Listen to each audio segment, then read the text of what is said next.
sa lahat ng bagay ay gumagawa ang Diyos para sa ikabubuti ng mga nagmamahal sa Kanya. Silang mga tinawag ayon sa Kanyang layunin, sapagkat sa mula't mula pa'y alam na ng Diyos kung sino ang magiging Kanya, at ang mga ito'y pinili Niya upang maging tulad ng Kanya.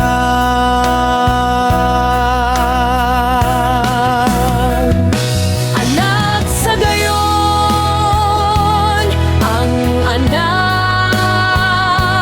ang naging panganay sa lahat ng maraming magkakapatid.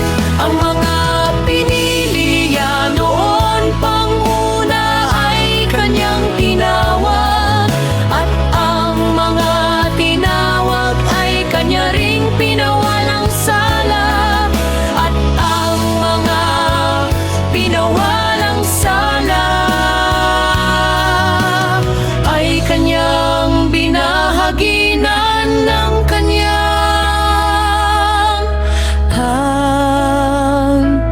walhatian.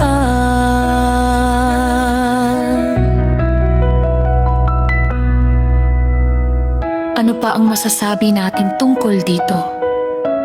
Kung ang Diyos ay panig sa atin, sino ang makakalaban sa atin?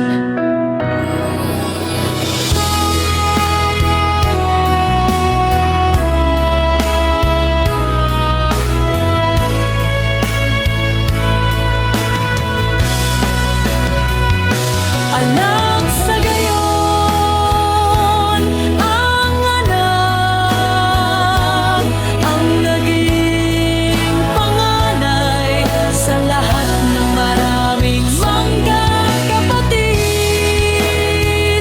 Ang mga pinili niya noon pang una ay Kanyang tinawag, at ang mga tinawag ay Kanya ring pinawalang sala, at ang mga pinawalang sala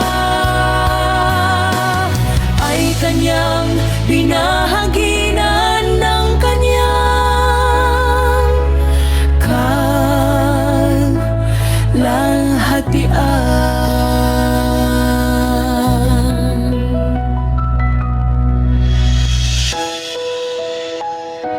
Ano pa ang masasabi natin tungkol dito?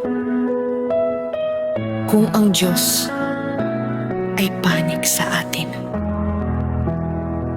sino ang makakalaban sa atin?